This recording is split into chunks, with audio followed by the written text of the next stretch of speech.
প্রথম শিকার, দ্বিতীয় শিকার সম্পূর্ণ। এবার তুই যাবি আমার তৃতীয় শিকার খুঁজতে। আর তারপরেই আমি হয়ে যাব এই পৃথিবীর সবচেয়ে শক্তিশালী মানব। কেউ হারাতে পারবে না আমাকে, কেউ না। ইছামতি নদীর তীরে অবস্থিত রায়পুর গ্রাম। সেই গ্রামে নিজের স্ত্রী কন্যাকে নিয়ে বাস করত দরিদ্র মৃৎশিল্পী রতন।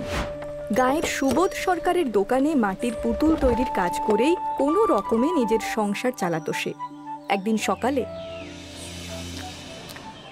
তাড়াতাড়ি পা চালা মুন্নি, বাড়ি গিয়ে গুচ্ছের কাজ সারতে হবে। নেহাত ঘরে সব বাড়ন্ত, তাই এই সকাল সকাল বাজারে আসতে হলো। ওমা চলো না মা, সুবোধ জেঠুর দোকানে, ওখানে যাই, দোকান থেকে একটু ঘুরে আসি।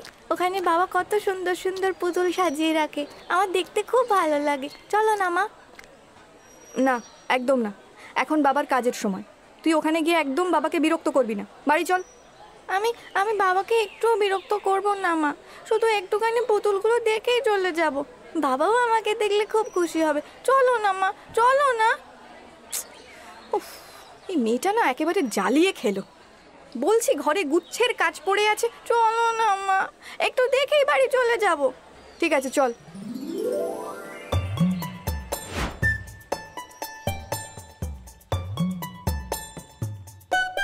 আরে মুন্নিমা, তুই এখানে? কি গো গিন্নি, এত সকাল সকাল এদিকে কেন? তুমি তো দোকান আর বাড়ি করেই খালাস, এদিকে ঘরে সব বাড়ন্ত, তাই বাজারে এসেছিলাম।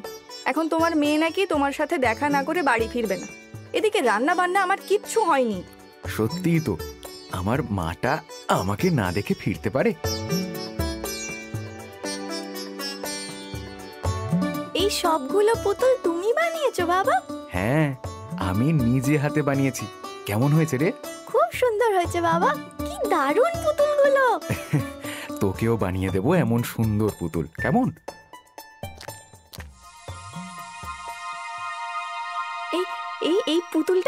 এই পুতুলটা কি সুন্দর, এটা আমাকে দেবে বাবা? হ্যাঁ, এইটা না, মানে মা, এই পুতুলটা তো দোকানে, তোকে আমি তোর জন্য আর একটা বানিয়ে দেবো। না না, আমার এটাই চাই, এটা আমার খুব পছন্দ হয়েছে। দাও না বাবা, পুতুলটা আমাকে দাও না। এই জন্যই আমি তোকে এখানে নিয়ে আসতে চাইনি। চল, এক্ষুনি বাড়ি চল। না, আমি কোথাও যাব না, আমার এই পুতুলটাই চাই চাই চাই। দাও না বাবা, এই পুতুলটা দাও না। মারে, আমি যদি পারতাম তোকে এটা কেন, এর চেয়েও সুন্দর পুতুল বানিয়ে দিতাম, কিন্তু এই পুতুল যে জমিদারের মেয়ের জন্য, এটা তো দিতে পারবো না মা আমি তোমায়। আমি কোনো কথা শুনবো না, আমার এই পুতুলটা পছন্দ, আমার এটাই চাই, ব্যাস। এই তোমার জন্যই না মেয়েটা আশকারা পেপে মাথায় উঠেছে। এই চল বলছি, চল। না, আমি কিছুতেই যাব না। মুন্নি,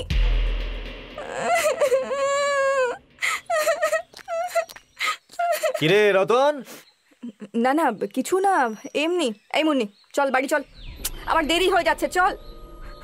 ও বাবা, পুতুলটা দাও না বাবা, দাও না পুতুলটা। পুতুল? কোন পুতুল? হ্যাঁ, ওই তো বাবার হাতে যেটা আছে, ওই পুতুলটা আমার খুব পছন্দ হয়েছে দাদু। বাবাকে বলো না ওটা আমাকে দিতে। আমাদের ঘরের বেটির শখ কম না। ওই পুতুল জমিদার বাবু তার মেয়ের জন্য বানাতে দিয়েছেন। দাম জানিস ওই পুতুলের? হ্যাঁ, ওকে অন্য একটা পুতুল বানিয়ে দিও, এটা আমাকে দাও না গো। তুমি বললেই বাবা আমাকে দেবে। তা তোর বাপকে বল না নগদ টাকা দিয়ে কিনে নিতে। হ্যাঁ, 2 পয়সার যার মুরত নেই, তার মেয়ের আবার দামি পুতুল খেলার শখ। আর কত অপমান সহ্য করতে হবে তোর জন্য? চল বাড়ি চল। হ্যাঁ, যা, কাজের সময় যাতে সামনে একামি যা। মুন্নিকে এক প্রকার জোর করে টানতে টানতে মিতা বাড়ির পথ ধরে। মুন্নি তখনও অঝরে কেঁদে যাচ্ছে। এদিকে অসহায় নির্বাক রতনের চোখও জলে ভরে ওঠে নিজের অক্ষমতার কথা ভেবে। মেয়েটা আজ একটা পুতুল চাইল, অথচ এমন অক্ষম বাবা আমি, নিজে হাতে তৈরি সেই পুতুল আমার মেয়েটাকে দিতে পারলাম না। নতুন করে যে পুতুল বানিয়ে দেব, সরঞ্জাম কেনার মতো টাকাও তো নেই। সুবোধ কাকাও মেয়েটার সাথে বড্ড বাজে ব্যবহার করলো। হে ভগবান!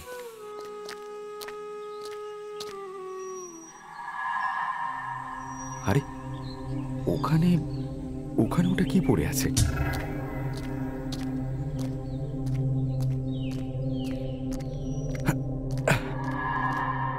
আরে এটা তো কাপড়ের পুতুল, দেখে মনে হচ্ছে একদম নতুন। এটা এখানে আবার কে ফেলে গেল? আশেপাশে তো তেমন কাউকে দেখতে পাচ্ছি না। একটা কাজ করি, এটা নিয়ে মুন্নিকে দিই। মাটির না হোক, কাপড়ের এই পুতুলটা পেলে ওর আশা করি ভালোই লাগবে।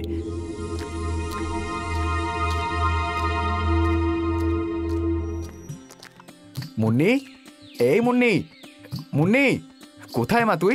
আরে তুমি এসে গেছো, হাত মুখ ধুয়ে একটু জিরিয়ে নাও। আরে সেসব পরে হবে, আগে বলো মুন্নি কোথায়? তোমার আদরের মেয়ে গোসা করে ঘরে বসে আছে। আরে তোমার হাতে ওটা কি, পুতুল নাকি? হ্যাঁ পুতুল, মুন্নির জন্য এনেছি। মাটির নয়, কাপড়ের। কিন্তু পুতুল কেনার টাকা তুমি কোথায় পেলে? এদিকে সংসারের সব বাড়ন্ত, আর তুমি কিনা মেয়ের পুতুলের পেছনে খরচ করছো। তোমার জন্যই না এমন বেয়াদব তৈরি হয়েছে। আহ থামো তো, এটা আমি কিনে আনিনি। কিনে আনোনি? তবে কেউ দিয়েছে? না না, কে দেবে আবার? কিনে আনোনি, আবার কেউ দেয়ওনি, কি বলছো তুমি? তবে কি রাস্তায় কুড়িয়ে ফেলে নাকি? হ্যাঁ, কুড়িয়েই পেয়েছি। মানে? এখন সরো তো, যাই মেয়েটাকে পুতুলটা নিয়ে গিয়ে দেখাই, ওর নিশ্চয়ই পছন্দ হবে। দেখো। কিরে মা, এখনো বাবার উপর রাগ করে আছিস? তুমি খারাপ, তুমি পচা, আমি তোমার সাথে কোনো কথা বলবো না, যাও। তাই ঠিক আছে, তোর জন্য একটা জিনিস এনেছিলাম, ওটা তাহলে অন্য কাউকে দিয়ে দিই। যাই। কি জিনিস? তুমি ওই পুতুলটা নিয়ে এসেছো বাবা? হ্যাঁ, পুতুলই এনেছি। হ্যাঁ, তবে ওটা নয়, অন্য একটা। এই নে, দেখ তো পছন্দ কিনা। এটা তো কাপড়ের পুতুল। না, এটা আমার একটুও পছন্দ হয়নি। আমার আমার চাই না এটা। বড্ড বার বেড়েছে তোর মুন্নি, সেই সকাল থেকে দেখছি। দাঁড়া দাঁড়া, তোর শাস্তির ব্যবস্থা আমি করছি, দাঁড়া। মিতা, ছেড়ে দাও, বাচ্চা মানুষ। তুমি একদম চুপ করে থাকো, কোনো কথা বলবে না। চলো ওই ঘরে চলো, আজ ও এই ঘরে একাই শোবে। চলো। যাও, সবাই চলে যাও, চাই না আমার কাউকে, আমার কাউকে চাই না।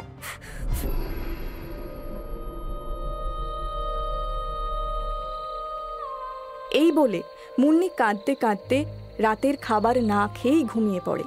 স্বভাবতই রতন আর মিতাও মুখে ভাত তুলতে পারে না, কিন্তু মিতা খানিকটা কঠিন হয়েই মুন্নিকে ওই ঘরে একা রেখে পাশের ঘরে শুয়ে পড়ে।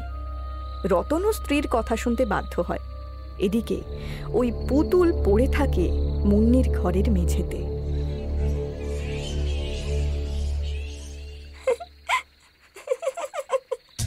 এই শুনছো? কি গো, শুনতে পাচ্ছ? হ্যাঁ, কি হয়েছে? কি হয়েছে? আরে আমি না পাশের ঘর থেকে হাসির আওয়াজ শুনলাম বলে মনে হলো। মুন্নি কি এখনো ঘুমায়নি? আরে দূর, তো সে কখন ঘুমিয়ে গেছে। তুমি ঘুমের ঘরে স্বপ্ন দেখেছো বলে ঘুমিয়ে পড়ো। না গো, আমি ওই যে শুনতে পেলে? হ্যাঁ সত্যি তো, চলো তো ওই ঘরে গিয়ে দেখি একবার।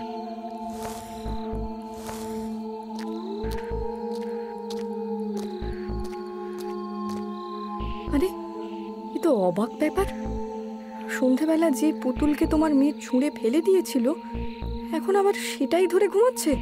হ্যাঁ তাই তো দেখছি। যাক, মেয়ের আমার রাগ কমেছে, তাই হয়তো এখন পুতুলটা পছন্দ হয়েছে। কিন্তু হাসির আওয়াজটা? মুন্নি হয়তো ঘুমের ঘরে হাসছিল।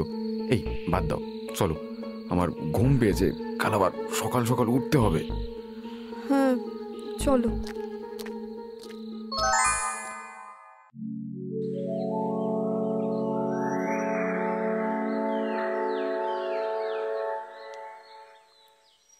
তুমি আমার বন্ধু হবে? সত্যি বলছো? ব্যাপার কি? মুন্নি কার সাথে কথা বলছে? গিয়ে দেখি তো।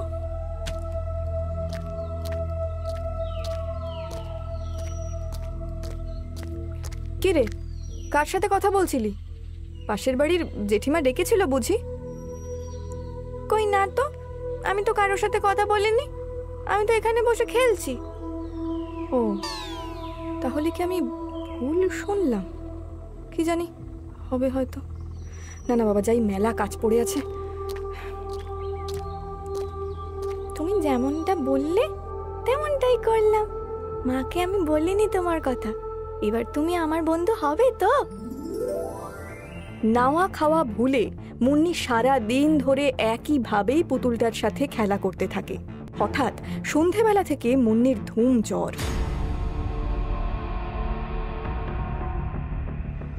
এ কি হয়েছে মুন্নির?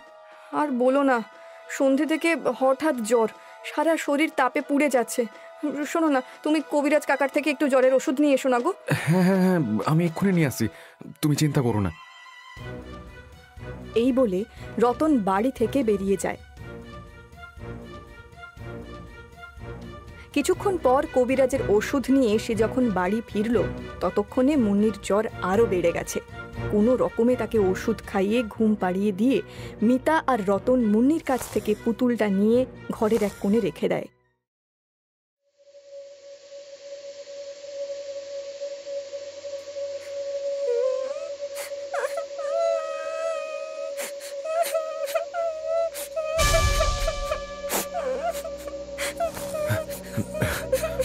মুন্নি, মুন্নি, কষ্ট হচ্ছে নাকি তোর? মা কাঁদছিস কেন মুন্নি? এটা এটা মুন্নির কান্নার আওয়াজ নয়, ও তো বেঘরে ঘুমোচ্ছে। মানে কি বলছো? এত রাতে কে কাঁদছে? তবে বাইরে কোনো কুকুর বেড়াল কাঁদছে নাকি? কান্নাটা ঘরের ওই কোণটা থেকে আসছে, তুমি তুমি বুঝতে পারছো না? হ্যাঁ তাই তো, আলো নিয়ে দেখি, দাঁড়াও, কোনো বিড়ালের বাচ্চা ঢুকলো নাকি আবার?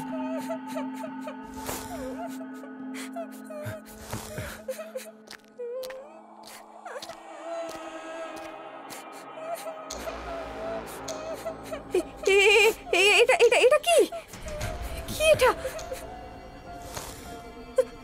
কি গো, এটা রক্ত! আমিও তো বুঝতে পারছি না, গেলিবে পুতুলটার চোখে রক্ত এলো কোথা থেকে? শোনো শোনো শোনো শোনো, এটা কোনো সাধারণ পুতুল নয়।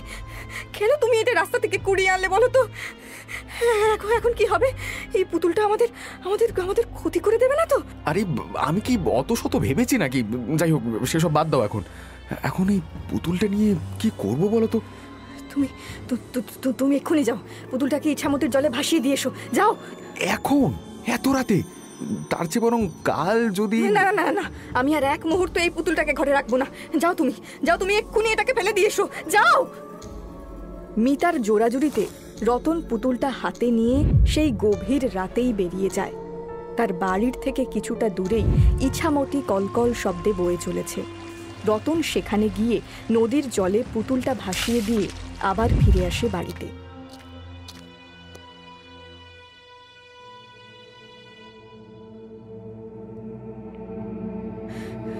হ্যাঁ গো, হ্যাঁ গো, শুনছো? বলছি মুন্নি কোথায়? কোথায় মানে? তোমার পাশেই তো শুয়েছিল। নেই আমার পাশে, সারা বাড়ি আমি তন্ন তন্ন করে খুঁজেছি, কোথাও পাইনি। কি বলছোটা কি? এই অসুস্থ শরীরে এত সকালে মেয়েটা গেল কোথায়? এটা এটা ওই পুতুলটার কাজ নাকি গো? আরে ধুর, কি বলছো? ওটা তো জলে ভাসিয়ে দিয়ে এলাম। আরে আর ওই পুতুল আবার কি করবে? তাহলে গেল কোথায় মেয়েটা? ওই রহিমাদের বাড়িতে গেছে মনে হয়, চলো গিয়ে দেখে আসি।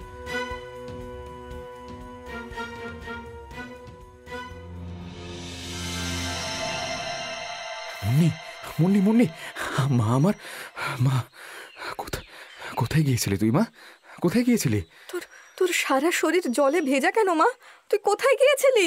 তোমাদের বলি হারিয়ে যাই বাবু, মেয়েটাকে একটু দেখে রাখবে না? আর একটু হলেই তো একটা দুর্ঘটনা ঘটে যেত। কি বলছো কি দাদা? কি হয়েছে? আর কোথায় পেয়েছো ওকে? কোথায় পেয়েছি ওকে? মাঝ নদীতে।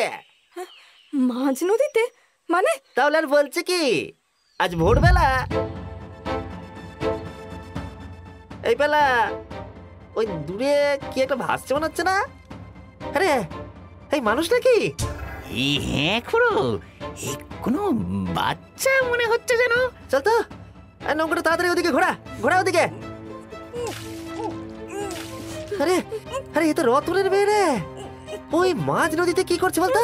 তোল তোল তোল তোল তোল, তাড়াতাড়ি তোল ওকে, তোল তোল তোল তোল ওকে।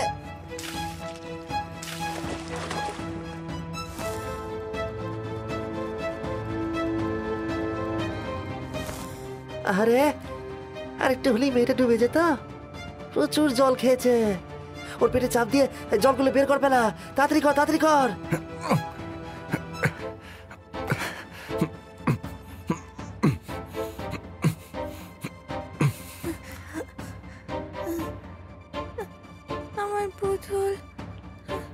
আমার পুতুলটা ভেসে যাচ্ছে। আমার এই তো মা, এই যে তোমার পুতুল। তুমি তুমি তুমি কি করে ডুবে গেলে মা? হ্যাঁ, বাবা বাবা ওকে জলে ভাসিয়ে দিয়েছিল, ওকে বাঁচাতে গিয়ে। আচ্ছা আচ্ছা আচ্ছা, কাঁদে না কাঁদে না মা, কাঁদে না। চলো চলো বাড়ি চলো, তোমার বাবাকে আমি খুব করে বকে দেবো। হ্যাঁ চলো চলো বাড়ি চলো মা। তুমি কেমন বাপে রতন? হ্যাঁ, মেয়েটার পুতুলটা জলে ভাসিয়ে দিলে। কিন্তু এই পুতুল যে জলে দিয়েছি তা তো মুন্নি। অনেক অনেক ধন্যবাদ দাদা। ওকে ওকে ঘরে নিয়ে যাই, ঠান্ডা লেগে যাবে নয়তো ভিজে গায়ে। হ্যাঁ ঠিক আছে, যাও। আর হ্যাঁ, খেয়াল রেখো।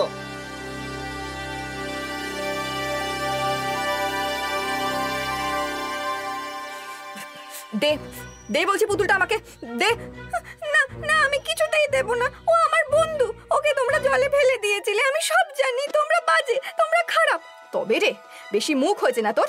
দে দে পুতুলটা, নষ্ট করে দেবো আমি তোর এই পুতুল।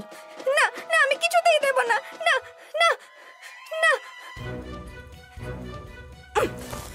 দিবি না? দাও, আমাকে পুতুলটা দিয়ে দাও। ওকে তুমি নষ্ট করো না। তুমি বাজে মা, খারাপ মা, তুমি পচা মা, তুমি পচা মা।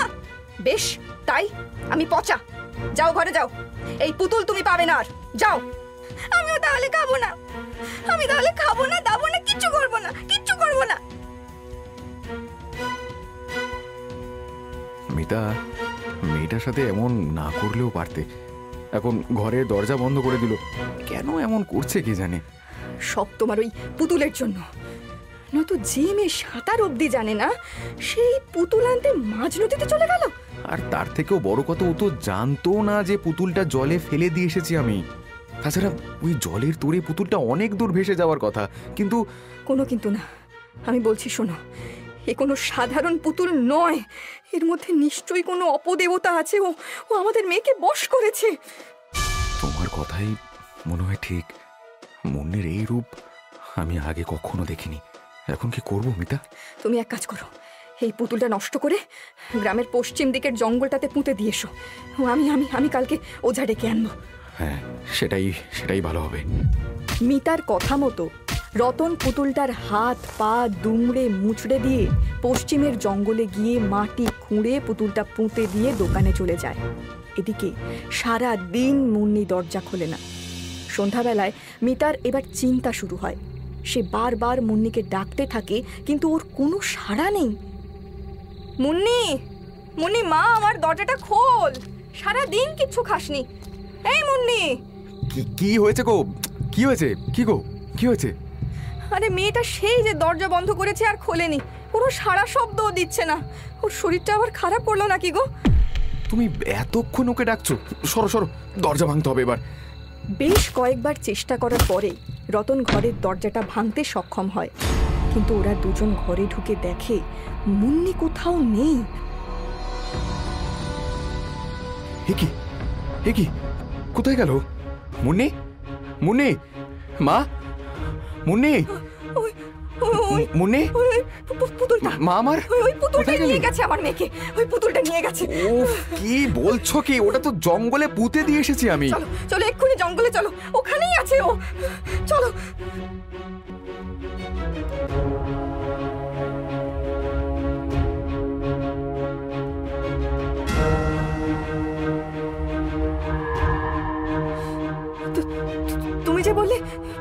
নষ্ট করে পুঁতে দিয়েছো, তাহলে এটা এখানে এলো কি করে? হ্যাঁ হ্যাঁ, আমি নিজের হাতে পুঁতে গেছি। এ দেখো নোখ নোখ, এখানে এখনো মাটি খোঁড়ার চিহ্ন রয়েছে, এখনো রয়েছে। কিন্তু মুন্নি কোথায়? তুমি মাটিটা খোঁড়ো একবার। মাটি খুঁড়বো? কিন্তু কেন? তুমি খোঁড়ো না মাটিটা এক্ষুনি।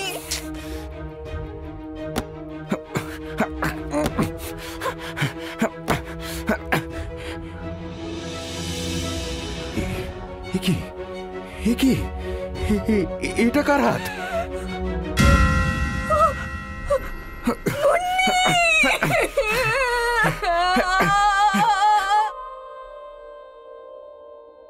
হে ভগবান, হে আমি কি দেখছি? মুন্নি, মা আমার, মুন্নি। ওই পুতুল আমার মেয়েটাকে মেরে ফেললো। মুন্নি, ও মুন্নি, চোখ খোল মা, চোখ খোল মুন্নি, মা আমার চোখ খোল মা, মুন্নি চোখ খোল, মুন্নি মা চোখ খোল। রতন ও মিতার শত কান্নাতেও ছোট্ট মুন্নি আর চোখ খোলে না। সে তখন পাড়ি দিয়েছে না ফেরার দেশে।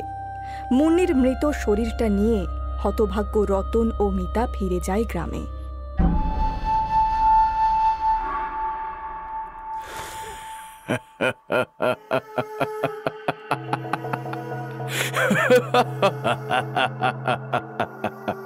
আর কেউ আটকাতে পারবে না আমায়, আর কেউ আটকাতে পারবে না। আমার শিকার এবার সম্পূর্ণ হলো।